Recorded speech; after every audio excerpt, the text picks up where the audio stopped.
Assalamualaikum warahmatullahi wabarakatuh. Waalaikumsalam warahmatullahi wabarakatuh. Kami dari kelompok 3 FICT 1A Fakultas FICT Prodi Informatika dan Sistem Informasi ingin mempresentasikan tentang proyek yang sudah kami buat. Bisa dilihat di sini, yaitu sistem monitoring keuangan UMKM untuk analisis keuntungan dan kerugian bulanan. Sebelum kami membahas lebih lanjut mengenai proyek yang kami buat, kami sebelumnya ingin memperkenalkan diri masing-masing. Pertama, saya selaku moderator Muhammad Mahfud Abdullah, dan di sini ada teman saya, Saya Abdurrahman. Oke, di sini saya Muhammad Wildan. Saya Rifan Al-Ghifari Nur Fadilah. Dan saya Fajri Fahrul Aziz sebagai operator pada kesempatan kali ini ya teman-teman ya.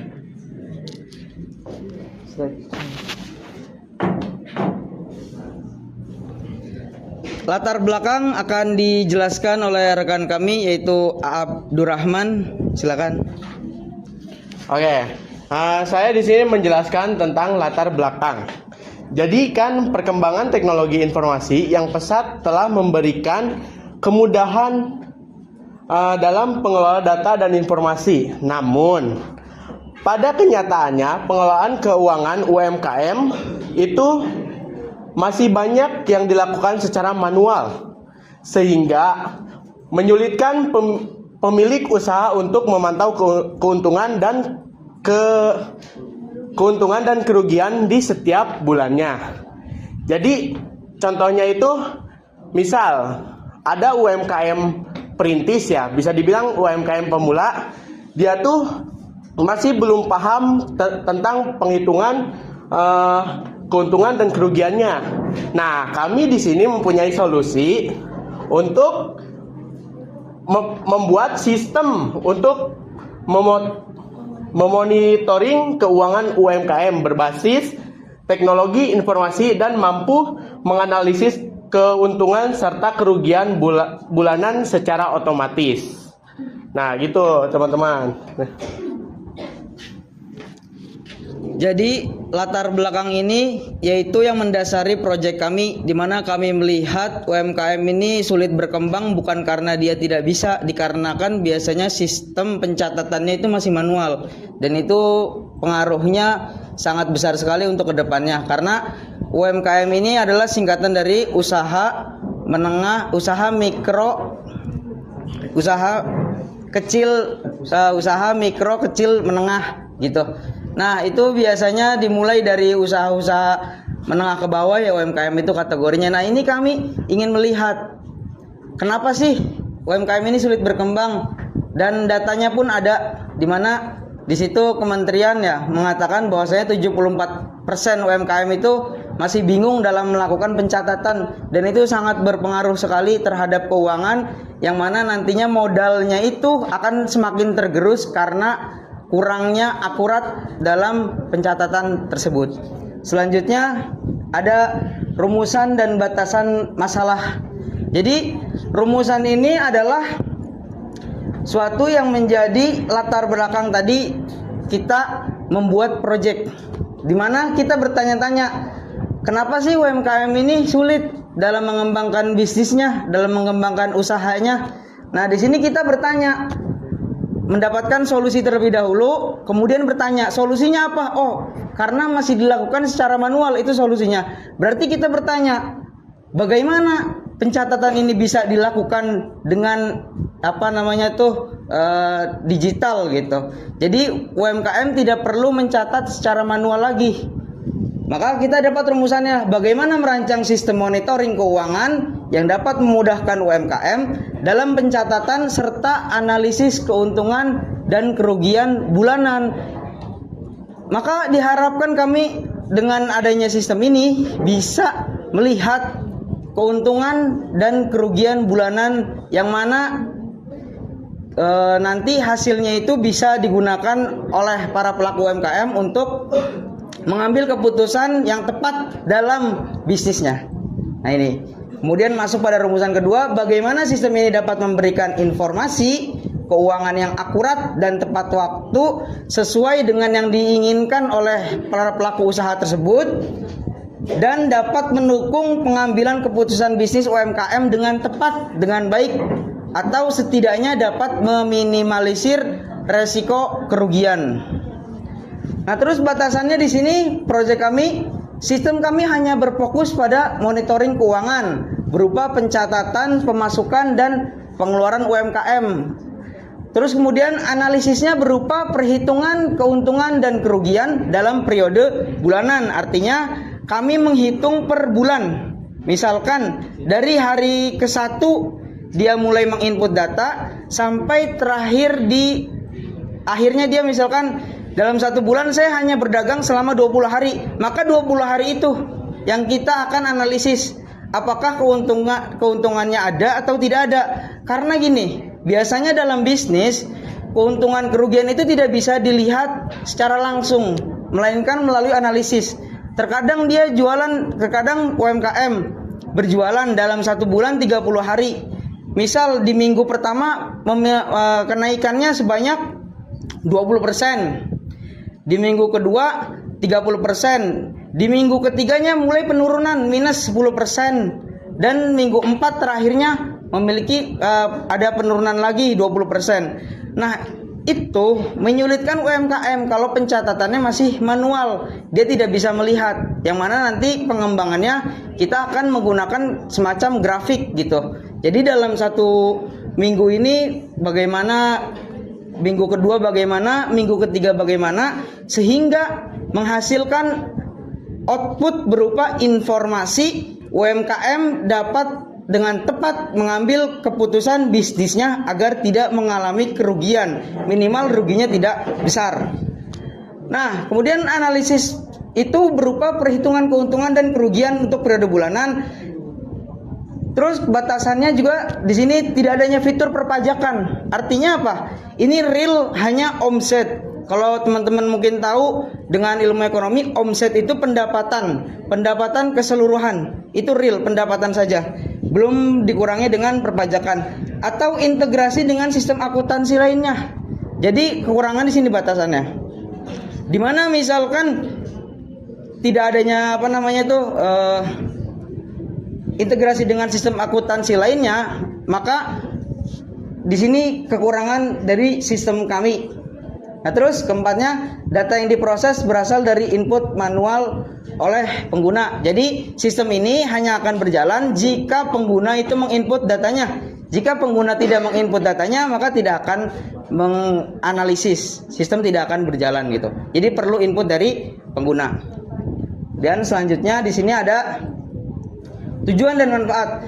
Tujuan kami dalam membuat sistem analisis keuntungan dan kerugian ini adalah untuk merancang dan membangun sistem yang dapat memonitoring keuangan dengan efektif untuk UMKM dalam melakukan pencatatan dan analisis keuntungan kerugian dan juga untuk analisis keuangan bulanan. Nah, terus yang kedua di sini ada membantu pelaku UMKM mendapatkan gambaran yang jelas mengenai kondisi keuangan usahanya melalui fitur analisis keuntungan dan kerugian. Jadi UMKM tahu nih, selama ini saya 1 bulan berdagang ini untung atau rugi sih gitu. Kalau untung untungnya berapa, kalau rugi ruginya berapa, atau mungkin bisa impas, itu bisa. Nah, adanya fitur tersebut bisa melihat kalau untung apa yang membuat untung, kalau rugi apa yang membuat itu rugi. Itu bisa dilihat. Kadang-kala UMKM itu hanya melihat pada kerugian saja, keuntungan tidak dilihat penyebab. Apa sih penyebab keuntungan? Oh, itu harus ditingkatkan lagi gitu. Apakah misalnya karena rasanya yang enak? Rasa yang enak karena apa? Oh, karena ada bumbu ini. Oh, bumbu ini ditingkatkan, masukkan pada modal tersebut. Nah, itu bisa dilihat nanti. Nah, terus yang ketiga, tujuannya adalah untuk bisa membuat aplikasi yang mudah digunakan sehingga dapat meningkatkan efisiensi pengelolaan keuangan UMKM. Tujuannya adalah bisa diaplikasikan pada platform mungkin ke depannya ya, agar lebih mudah digunakan oleh para pelaku UMKM, di mana mungkin kalau kita generasi Gen Z mudah dalam menggunakan ya aplikasi-aplikasi yang sulit lah. Tapi kalau untuk UMKM kelas yang umurnya mungkin udah cukup menua gitu, agak sulit, maka kita mudahkan dengan aplikasi ini, di mana nanti mereka hanya cukup menginput sehari itu omsetnya berapa sampai bulan berikutnya selesai. Itu fitur yang memudahkan di program kami. Nah, manfaatnya apa? Manfaatnya itu adalah memudahkan bagi UMKM dalam memantau pemasukan dan pengeluaran usaha. Pemasukannya berapa, pengeluarannya berapa. Kadangkala ada pengeluaran yang tidak terduga. Nah, itu menjadi fitur tambahan bagi kami. Di mana misalkan modal ini dalam 1 bulan sudah saya tentukan 1 juta. Nah, tiba-tiba ada kebutuhan tak terduga. Misalkan contoh sederhananya ya, kita belanja ke Indomaret, ada tukang parkir 2.000. Nah, 2.000 itu kadangkala kita tidak pikirkan, padahal 2.000 termasuk dari modal apa? Transportasi. Bensin termasuk itu nggak kehitung. Nah, itu lebih akuratnya seperti itu, termasuk dalam kebutuhan tidak terduga. Nah, dalam hal akuntansi kadang yang sepele seperti itu tidak tercatat. Nah, biasanya ditulisnya dalam apa? Kebutuhan lainnya dan lain-lain. Itu biasanya dalam pencatatan akuntansi. Maka kita coba membuat sistemnya dalam bentuk digital. Tapi untuk UMKM, bukan untuk akuntansi keuangan yang besar gitu. Agar bisa memudahkan UMKM dalam mengembangkan bisnisnya. Nah, ini manfaatnya. Kemudian sistem ini membantu mengurangi resiko kerugian bagi UMKM yang sudah saya tadi jelaskan ya. Dengan dia tahu saya ini pendapatan 1 hari sekian, hari kedua sekian, minggu ke-1 sekian, minggu kedua sekian, itu bisa meminimalisir. Oh, omset saya di hari ke-1 kok kecil banget ya. Kenapa ini? Apakah ada pengeluaran yang besar? Pengeluaran yang besarnya karena apa? Oh, bisa jadi yang tadinya bahan bakunya diperlukan cukup minyak 1 liter, karena ada yang tumpah setengah liter, saya perlu modal lagi, sehingga itu menjadi pengeluaran yang tidak terduga. Maka dikategorikan sebagai kebutuhan lainnya. Itu perlu dibutuhkan namun di luar perhitungan. Nah, itu bisa kita masukkan untuk menjadi evaluasi. Maka bagaimana caranya ke depannya minyak tersebut tidak tumpah. Itu jadi bahan evaluasinya. Kemudian selanjutnya di sini ada tinjauan pustaka, ya akan dijelaskan oleh rekan kami Revan Al-Ghifari. Ya, definisi algoritma. Algoritma merupakan serangkaian langkah yang disusun secara logis dan sistematis.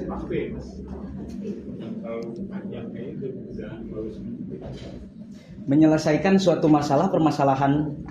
permasalahan, langkah-langkah ini harus jelas dan berurutan agar proses penyelesaian dapat berjalan dengan benar. Nah, kita menggunakan 3 jenis algoritma. Yang pertama algoritma sekuensial, yang kedua algoritma seleksi, dan yang ketiga algoritma pengulangan. Nah, algoritma sekuensial adalah algoritma yang langkah-langkah pengerjaannya dilakukan secara berurutan dari awal sampai akhir, tanpa adanya percabangan maupun pengulangan. Dalam sistem monitoring keuangan UMKM, algoritma ini digunakan ketika pengguna menginput data pemasukan dalam periode 1 bulan. Yang kedua, algoritma seleksi adalah digunakan ketika sistem harus membuat keputusan berdasarkan kondisi tertentu. Dalam sistem monitoring keuangan UMKM, algoritma ini menentukan apakah keuangan berada pada posisi untung, rugi, atau impas dengan membandingkan total pemasukan dengan pengeluaran dalam 1 bulan. Nah, yang ketiga itu algoritma pengulangan. Algoritma pengulangan berfungsi untuk mengulangkan proses selama syarat tertentu itu terpenuhi. Jadi dalam sistem monitoring keuangan UMKM, algoritma ini digunakan saat pengguna ingin memproses data keuangan untuk bulan berikutnya. Setelah hasil 1 bulan ditampilkan, pengguna dapat menginput data baru, dan sistem akan mengulang proses tersebut selama pengguna ingin melanjutkan ke periode selanjutnya. Ini ada pembahasan mengenai konsep dasar algoritma yang akan dijelaskan oleh rekan kami. Oke, di sini ada konsep dasar algoritma. Yang pertama, alur logika algoritma. Ada input, proses, dan output. Yang pertama, ada input adalah memasukkan data keadaan ke dalam program. Dalam hal ini ialah tanggal, bulan, tahun, dan omset serta kebutuhan lainnya. Proses adalah tahap mengolah data dengan urutan yang logis seperti menghitung omset bulanan, mencari margin, dan profit. Yang terakhir ada output adalah hasil dari pemrosesan data yang sudah dimasukkan oleh pengguna seperti keseluruhan omset, margin, dan untung atau rugi. Yang kedua ada struktur datar algoritma terstruktur.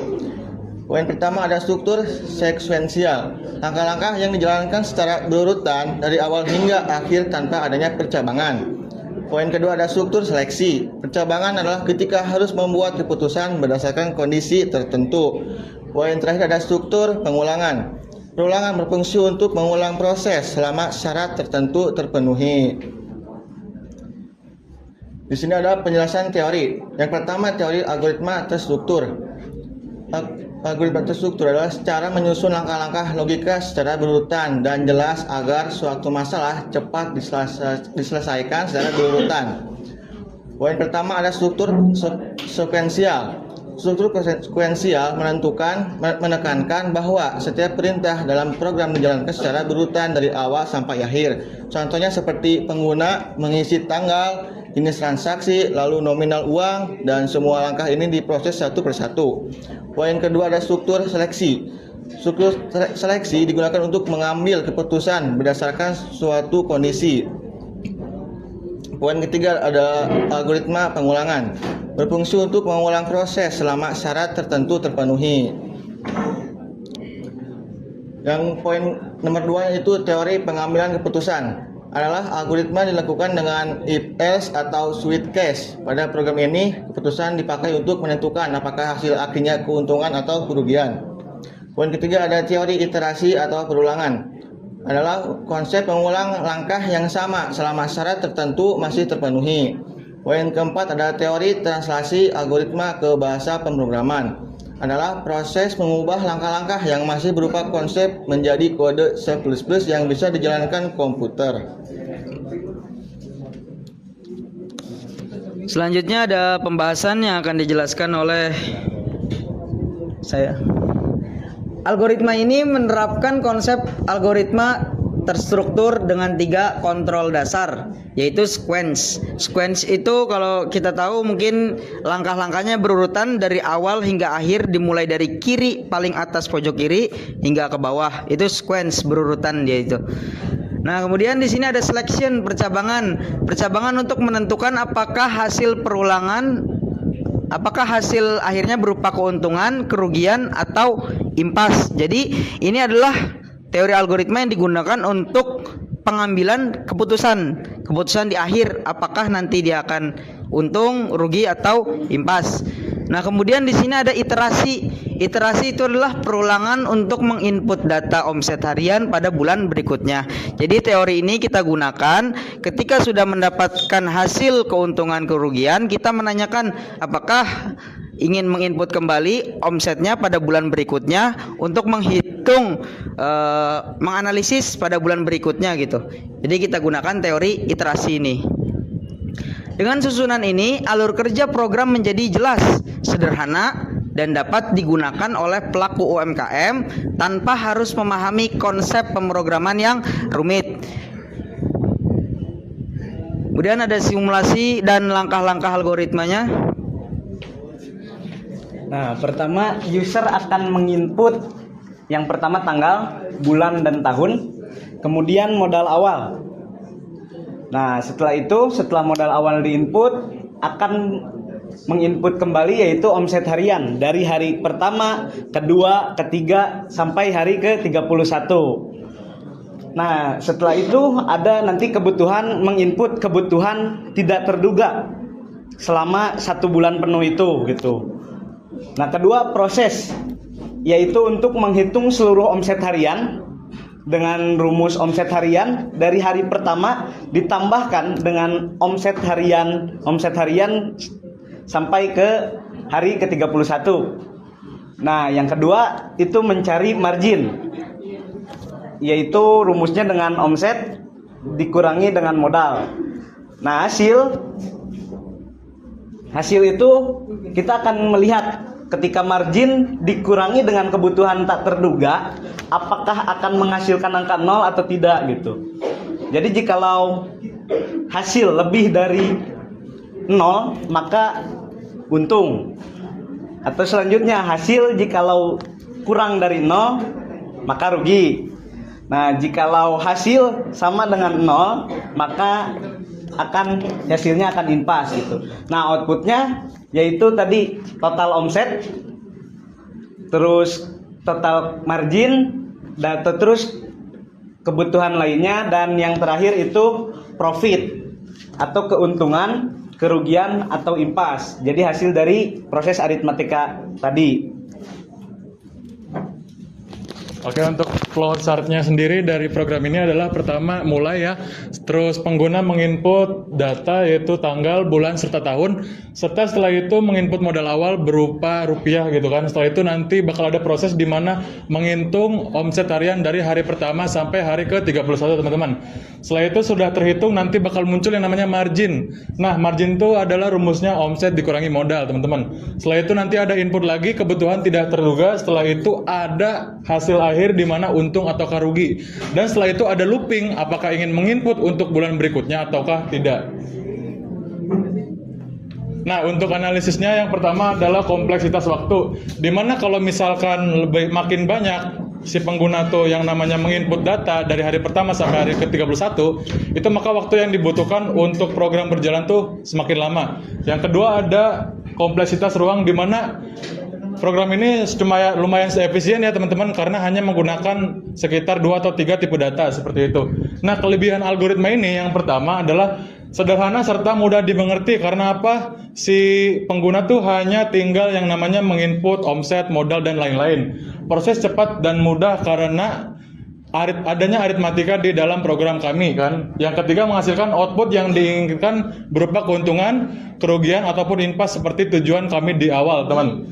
Yang keempat, adanya looping pengguna. Jika kalau misalkan kita mau memasukkan di periode setelahnya, itu kita tidak perlu mengulang sistem dari awal. Nah, kekurangan dari algoritma kita, algoritma kelompok kami adalah harus memasukkan satu persatu dari hari pertama sampai hari ke-31 teman-teman. Jadi nggak ada tuh yang namanya ada ngatur nih, saya mau masukin dari hari pertama sampai hari ke-16 doang, enggak. Jadi nanti hari ke-17 sampai seterusnya sampai 31 itu harus ditulis 0, diinput 0 teman-teman. Seterusnya ada tidak adanya pengelompokan antara pemasukan dan pengeluaran. Contoh nih, kita ada pengeluaran yang namanya minyak atau apa segala macam, itu kita tidak ada pengelompokannya. Jadi hanya secara general teman-teman, dikeseluruhkan. Yang ketiga adalah modal tidak bisa diperbarui. Contoh nih kayak tadi, minyak ekspektasinya bisa sampai hari ke-31, ternyata karena banyak pembeli gitu kan, hari ke-20 tuh udah habis minyak, otomatis harus beli lagi dong. Nah, itu masuknya harus di input lagi, cuman kita belum seperti itu kan. Nah, yang terakhir, tidak adanya fitur perpajakan atau integrasi dengan sistem akuntansi lainnya. Contoh, harusnya tuh nanti ada input ke Excel, itu eksternal teman-teman. Misal nanti ada yang namanya grafik seperti itu kan.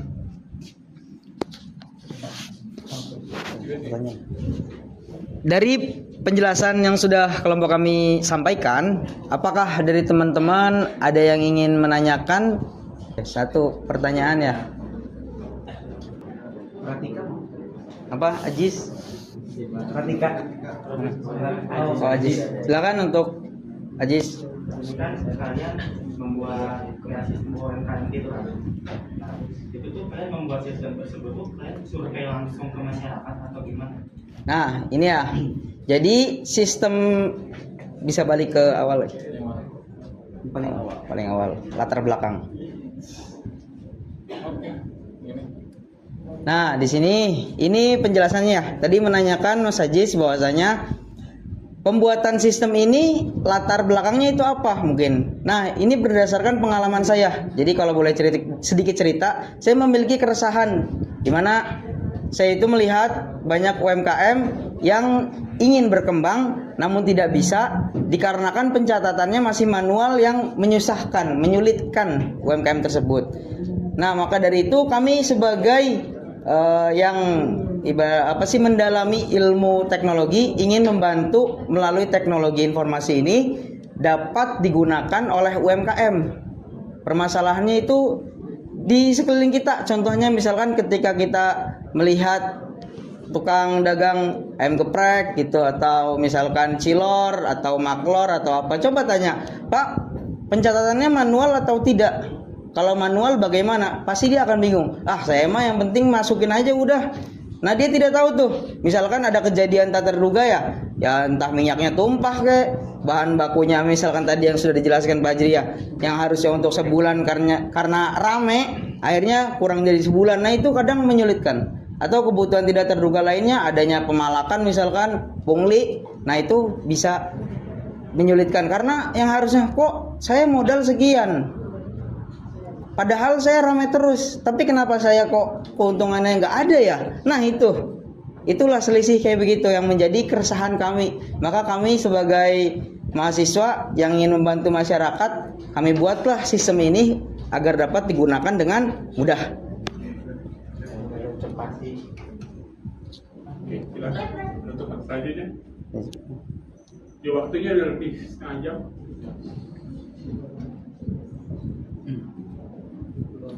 Kemudian di sini penutup ada simpulan dan saran yang akan dijelaskan oleh rekan kami. Oke, di sini ada simpulannya atau kesimpulan.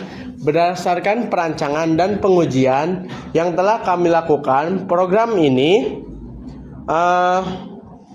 diharapkan dapat membantu UMKM dalam menghitung keuntungan maupun kerugian dalam satu bulannya secara otomatis dan lebih sistematis dibandingkan dengan secara manual.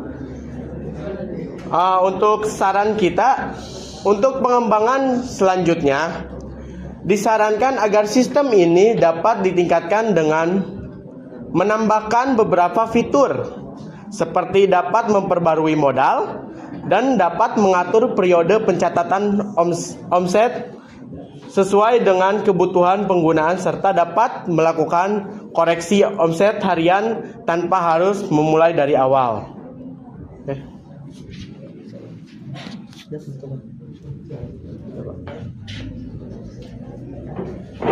Baik, terima kasih untuk semuanya yang sudah berpartisipasi mendengarkan kelompok kami. Kami ucapkan